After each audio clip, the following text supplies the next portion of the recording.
नमस्कार दोस्तों, राधे राधे, जय श्री कृष्णा। आज हम सुनने जा रहे हैं ज्येष्ठ मास कथा अध्याय 9।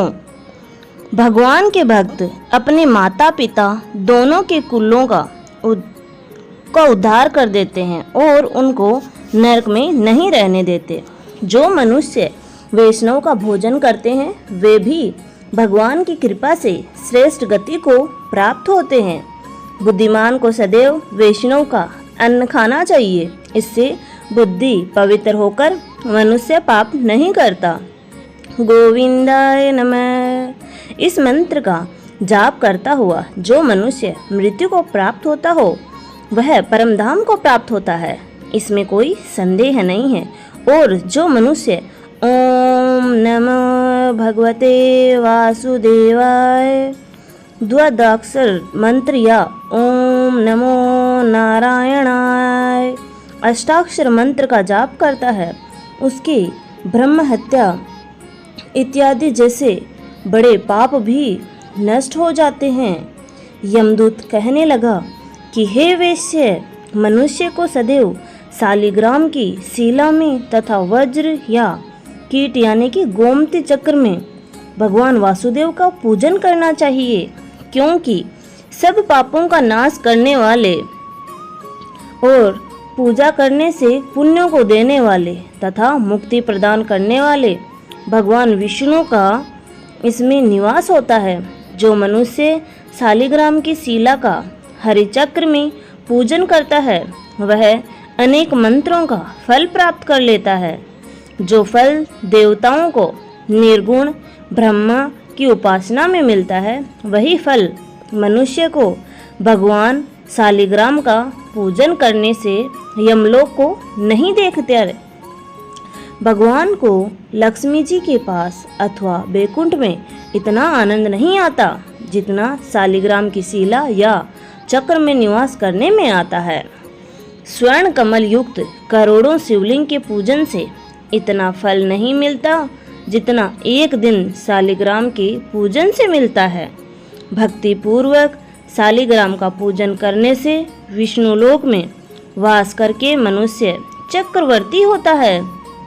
काम, क्रोध, लोभ, मोह, अहंकार से युक्त होकर भी मनुष्य शालिग्राम का पूजन करने से बैकुंठ में प्रवेश करता है।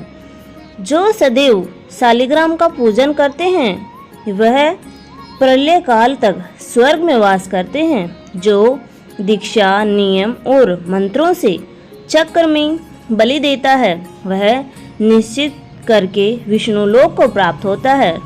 जो शालिग्राम के जल से अपने शरीर का अभिषेक करता है वह मानो संपूर्ण तीर्थों में स्नान करता है। गंगा, रेवा, गोदावरी सबका जल शालिग्राम में वास करता है। जो मनुष्य शालिग्राम की शिला के सम्मुख अपने पिता का श्राद्ध करता है उसके पितर कई कल्प तक स्वर्ग में वास करते हैं। जो लोग नित्य शालिग्राम की शिला का जल पीते हैं उनके हजारों बार पंचगव्य पीने से क्या प्रयोजन। यदि शालिग्राम की शिला का जल पिया जाए तो सहस्त्रों तीर्थ करने से क्या लाभ। जहाँ पर शालिग्राम है वह स्थान तीर्थ स्थान के समान ही है। वहाँ पर किए गए संपूर्ण दान, होम करोड़ों गुणा फल को प्राप्त होता है। जो एक बूंद भी शालिग्राम का जल पीता है वह माता पिता के स्तनों का दुग्ध पान नहीं करता, अर्थात गर्भाशय में नहीं आता। शालिग्राम शिला में जो कीड़े मकोड़े एक कोस के अंतर पर मरते हैं वह भी बैकुंठ को प्राप्त होते हैं। जो फल वन में तप करने से प्राप्त होता है वही फल भगवान को सदैव स्मरण करने से प्राप्त होता है। मोहवश अनेक प्रकार के घोर पाप करने वाला मनुष्य भी भगवान को प्रणाम करने से नरक में नहीं जाता। संसार में जितने तीर्थ और पुण्य स्थान हैं भगवान के केवल नाम मात्र के कारण से प्राप्त हो जाते हैं। धन्यवाद दोस्तों, यहाँ तक बने रहने के लिए। आशा करती हूँ आपको मेरी दी हुई जानकारी पसंद आती होगी। ऐसी ही जानकारी प्राप्त करने के लिए आप हमारे साथ बने रहें। हमारे चैनल को लाइक, शेयर एंड सब्सक्राइब करना ना भूलें। राधे राधे।